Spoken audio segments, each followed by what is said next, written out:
ఎన్నటికీ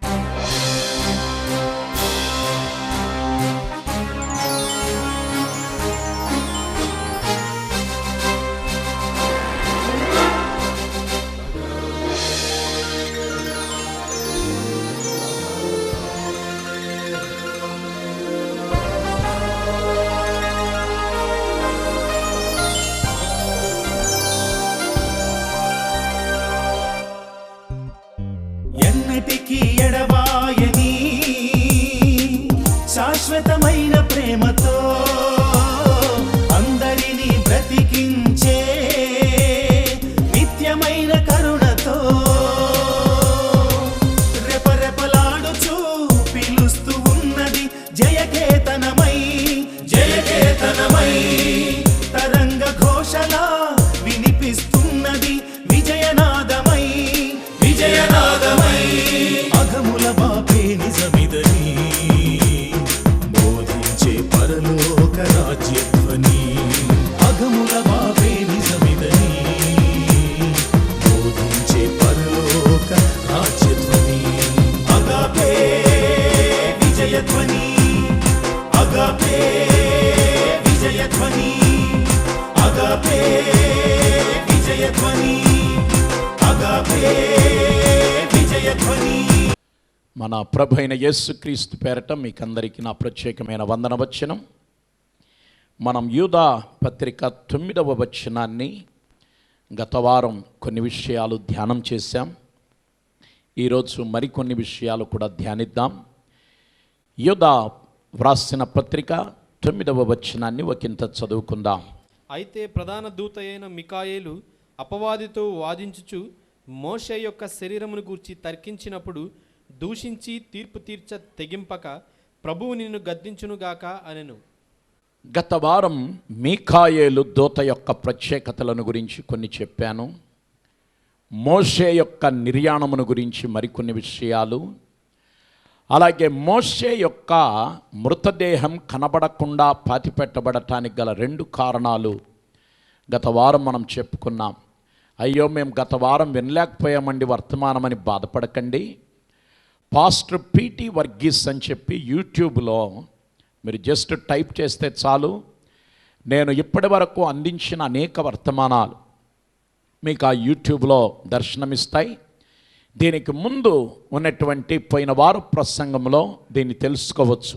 ఈరోజు మికాయేలు సాతాను గురించి కొన్ని విషయాలు మనం ఇక్కడ నేర్చుకుందాం. మికాయేలు సాతాను పరిశుద్ధుల శరీరము కొరకును వాదించే విరోధి అయిన సాతాను. ఎందుకంటే మరణించిన పరిశుద్ధుల శరీరము విషయములో వాదించే ఒక సాతానుడు ఉన్నాడు. బబులోను బానిసత్వములో నుండి ఇశ్రాయేలు ప్రజలు వారి పాపము యొక్క కాఠిన్యమును ఎత్తి చూపటానికి అలనాడు ప్రధాన యాజకుడైన యెహోషువ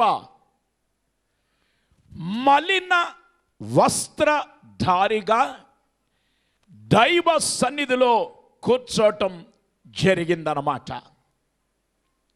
అలాగే మలిన వస్త్రములతో ప్రధాన యాజకుడైన యెహోషువ కూర్చొని ఉండగా, ఇక్కడ ఇదిగో సాతానుడు ఆ యెహోషువకు విరోధముగా దైవ సన్నిధిలో మలిన వస్త్రములు ధరించాడనే ఆరోపణలతో ఫిర్యాదులతో సాతానుడు దేవుని సన్నిధిని సమీపించినట్లుగా జకరియా గ్రంథం 3వ అధ్యాయము 5వ వచనములో మనం చూడగలుగుతున్నాం. జకరియా గ్రంథం 3వ అధ్యాయము 1 నుంచి 5 వరకున్న వచనాలలో మనకు ఆ విషయం కనబడుతుందన్నమాట. అయితే యెరూషలేమును దేవుడు ఎంపిక చేసుకున్న దానికి చిహ్నముగా ప్రధాన యాజకుడైన యెహోషువకు ప్రశస్తమైన వస్త్రములను ధరింపజేసి సాతానుని దేవుడు ఏం చేశాడంటే అక్కడ గద్దించటం జరిగిందన్నమాట. గమనించండి, సాతాను పని ఏమిటంటే ఎప్పుడు దేవుని ప్రజల మీద ఆరోపణలు గుప్పిద్దామా అని వాడు ఎదురు చూస్తూ ఉంటాడనమాట. ఇశ్రాయేలీయులు బబులోను దేశములో వారి పాపము యొక్క కాఠిన్యమును, పాపము యొక్క భయంకరత్వమును రుజువు చేయ నిమిత్తమై ప్రధాన యాజకుడైన యెహోషువ మలిన వస్త్రధారిగా దైవ సన్నిధిలోనికి వెళ్ళటం జరిగింది. ఈ దృశ్యాన్ని సాతానుడు పసిగట్టి అభిషక్తుని మీద ఆరోపణల పర్వం మొదలుపెట్టాడు. దేవుని ప్రజలు ఇక్కడ ఒక విషయం గుర్తుపెట్టుకోవాలి. అతడు పాపములో జీవించటములా, శాపములో బ్రతకటములా అది ఎత్తి చూపించటానికి, మలిన వస్త్రం మూలంగా చూపించటానికి అక్కడ నిలవబట్టం జరిగిందన్నమాట. సాతాను ఫిర్యాదుదారుడిగా వెళ్ళాడు. ఒక విషయం గుర్తుపెట్టుకోండి, కొన్ని సందర్భాలలో నీవు నిందారహితుడవై, నిందారహితురాలవై ఉన్నప్పటికీ నీ మీద ఫిర్యాదు చేసే వ్యక్తులున్నారు, దుష్టంధకార పైశాచిక శక్తులున్నాయి. ఆ సమయంలో భయపడద్దు. ఆ సమయంలో ప్రభు నీ పక్షంగా వ్యాఖ్యమాడేవాడు, నిలవబడే గొప్ప దేవుడై ఉన్నాడు. దేవునికి స్తోత్రం. వెంటనే దేవుడు గారు ఏం చేశారంటే సాతాన్ను గద్దించడం మాత్రమే కాదు, ప్రశస్తమైన వస్త్రములను తెప్పించి ఆ ప్రధాన యాజకుడైన యెహోషువకు తొడిగించి, అదే రీతిగా తలకు మంచి తలపాగాను ధరింపజేసి చాలా చక్కగా యెహోషువను సాతాను ఎదుట ప్రదర్శించాడు నా దేవుడు. ఆణిముత్యములాగా, కడిగిన మృత్యములాగా యెహోషువను దేవుడు ప్రదర్శించడం జరిగిందన్నమాట. ప్రియ సోదరి సోదరుడా, నీపై ఫిర్యాదులు, నీపై ఆరోపణలు, నీపై అపవాదములు, నీపై నిందలు మోపే వారి ఎదుట నా దేవుడు నిన్ను కడిగిన ఆణిముత్యంగా చేసి ఈ 2017వ సంవత్సరములో దేవుడు నిలవబెట్టునుగాక. హల్లెలూయా. యెహోషువ యొక్క రూపురేఖలే మార్చేశాడు నా దేవుడు. మీ రూపురేఖలను కూడా నా దేవుడు అలాగే మార్చివేయునుగాక. హల్లెలూయా. అలాగా సాతాను అక్కడ గద్దించటం జరిగింది. అపవాదికి విరోధంగా అంతిమ వాక్కు ఉచ్చరించవలసింది దేవుడే. ఈ మాట జాగ్రత్తగా వినాలి. అపవాదికి విరోధంగా అంతిమ వాక్కు ఉచ్చరించవలసింది దేవుడే. ప్రకటన గ్రంథం 12వ అధ్యాయము 9 నుంచి 11 వరకు ఉన్న వచనాలు. ఇకపోతే జననము నుండే మోషేకు విరోధంగా సాతాను పంపిన పోరాటములు ఇప్పుడు తారస్థాయికి చేరుకున్నాయి. ఎందుకంటే జననం మొదలుకొనే సాతానుడు మోషేకు విరోధంగా పలు విధములైన పోరాటములు పంపించాడు. నిర్గమకాండము 1-2 అధ్యాయములు మనం చదివితే మనకు అవగతమవుతాయి. నిర్గమకాండము 1-2 అధ్యాయాలు మీరు చదువుకోండి. తర్వాత ఇప్పుడు కాదు, ఇప్పుడు వాక్యం వినండి. ఆ రీతిగా మీకు అర్థమవుతాయి. అక్కడ మోషే జననం మొదలుకొనే మోషేకు విరోధంగా సాతానుడు అనేక రీతులుగా ఉన్నటువంటి పోరాటములను పంపించాడు. ఇప్పుడు మోషే శరీరం విషయములో సాతానుడు పట్టుపడుతున్నాడు. జననం విషయములో పోరాటం మొదలుపెట్టిన వాడు 120 సంవత్సరముల అనంతరము మోషే మరణించగా, ఆ మరణించిన మోషే మృత శరీరం విషయములో కూడా ఇప్పుడు సాతానుడు పట్టుబడుతున్నాడు.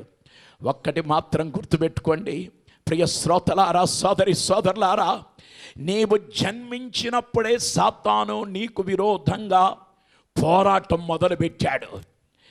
నీవు జన్మించకుండా ఉండాలని సాతానుడు నీవు తల్లి గర్భములో ఉన్నప్పుడే శతవిధాల ప్రయత్నించాడు. మోషే విషయంలో కూడా అదే జరిగింది. కానీ జన్మ ఇచ్చిన తల్లిని వెళ్ళి, ప్రియ సోదరి సోదరుడను వెళ్ళి అడుగు.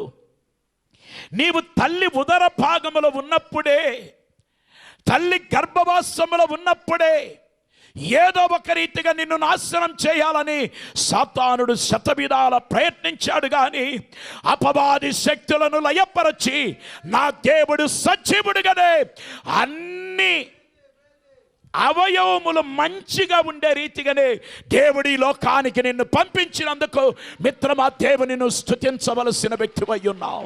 అంగవైకల్యము కలిగిన వ్యక్తి వలె, లేకపోతే తల్లి గర్భములోనే చనిపోయి ఒక మృత శిశువుగా నువ్వు బయటికి రావాలని సాతానుడు ప్రయత్నించిన ఆ ప్రయత్నాలని బెడిసికొట్టాయి. ఎందుకంటే నా దేవుడే ఆ సమయంలో దగ్గరుండి మరి నిన్ను కాపాడి భూమి మీద నేటి వరకు నిలబెట్టాడు. ఆ మహాదేవుని స్తుతించాలి. హల్లెలూయా. మోషే విషయములో ఇదే జరిగింది. జననములోనే పోరాటముల పరంపరను పంపించాడు వాడు. ఆ తర్వాత మరణించిన తర్వాత మృత శరీరం విషయములో కూడా వాడు వాదోపవాదములతో ఈ సమయంలో పట్టుబడుతూ ఉన్నాడనమాట. ప్రభువుకు రాబోయే శ్రమలను మహిమలను గురించి తాబోరు కొండ మీద ఉన్నతమైన స్థితిలో జరిగే సమ్మేళనములో వివరించవలసిన వారిలో ఒకరు మోషే కూడా అయ్యున్నాడనమాట. ఎందుకంటే మన ప్రభు అయిన యేసుక్రీస్తుకు భవిష్యత్తులో సంభవించబోయే ఆ శ్రమల పరంపర, అలాగే ఆ శోధన భేదన పరిస్థితులు వివరించవలసిన వారిలో ఒకరెవరంటే మోషే. భవిష్యత్తులో జరగవలసిన ఆత్మీయ పరిచర్యను ముందుగానే అడ్డగించే స్వభావమున్న సాతాను మోషే జీవితములో గత కాలములో జరిగిన ఒక 2 తప్పిదములను బట్టి వాడు ఇప్పుడు ఏం చేస్తున్నాడంటే వాదించటానికి తెగిస్తున్నాడు, అడ్డగించటానికి పరిశ్రమిస్తూ ఉన్నాడు. ఇక్కడ క్రైస్తవులు ఒక విషయం గుర్తుపెట్టుకోవాలి. మన జీవితములో ఏదైనా జరిగిన పొరపాటులు, తప్పిదములు, పాపములు ఉన్నట్లయితే అది సాతానుకు ఎంత ఇష్టమో ఆ మాటను పట్టుకొని, ఆ పరిస్థితిని పట్టుకొని, ఆ పాపాన్ని పట్టుకొని, ఆ దోషాన్ని పట్టుకొని వాడు అడ్డగించటానికి ప్రయత్నిస్తాడు, ఆరోపణలు గుప్పించటానికి ప్రయత్నిస్తాడు. అందుకే మనం ఎప్పుడు గుర్తుపెట్టుకోవాలి, పరిశుద్ధుడు ఇంకను తన్ను తాను పరిశుద్ధపరచుకోవాలి. హల్లెలూయా.